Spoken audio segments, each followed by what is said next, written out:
കൃഷ്ണ ഗുരുവായൂരപ്പ ശരണം. ഹരേ കൃഷ്ണ ചാനലിലേക്ക് ഏവർക്കും സ്വാഗതം. ഇതിൽ നിന്ന് നമുക്ക് ലഭിച്ച അക്ഷതം എന്ത് ചെയ്യാമെന്ന് പറയാം.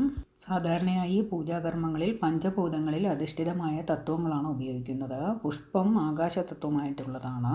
പുഷ്പം ഇല്ലെങ്കിൽ അക്ഷതം കൊണ്ട് പൂജ പൂർത്തിയാക്കാം എന്നാണ് സങ്കല്പം. അക്ഷതം ഒരേ സമയം തന്നെ ഭൂമി, ആകാശം എന്നീ തത്വങ്ങളെ പ്രതിനിധാനം ചെയ്യുന്നത് കൊണ്ടാണിത്. കേരളത്തിലെ പൂജാ സമ്പ്രദായങ്ങളിൽ നെല്ലിനെ സ്വർണമായും അരിയെ വെള്ളിയായുമാണ് സങ്കല്പിക്കാറുള്ളത്. വഴിപാടംശം പോലെ പാവനവും പരിശുദ്ധവുമായതിനാൽ പൂജ കഴിഞ്ഞ് തിരികെ ലഭിക്കുന്ന പുണ്യമാർന്ന അക്ഷതം പവിത്രമായി സൂക്ഷിക്കേണ്ടതുമാണ് എന്നാണ് സങ്കല്പം. അതിനാൽ നാം ഏവരും നമുക്ക് ലഭിച്ച അക്ഷതം ഒരു ചെറിയ കണ്ടെയ്നറിലാക്കി പൂജാമുറിയിൽ സൂക്ഷിക്കേണ്ടതാണ്. വിഷ്ണു ഭഗവാനായ ഭഗവാൻ ശ്രീരാമൻ്റെ അനുഗ്രഹം ഏവർക്കും ഉണ്ടാകട്ടെ എന്ന് പ്രാർത്ഥിക്കുന്നു. ഹരേ കൃഷ്ണ. സർവം കൃഷ്ണാർപ്പണമസ്തു.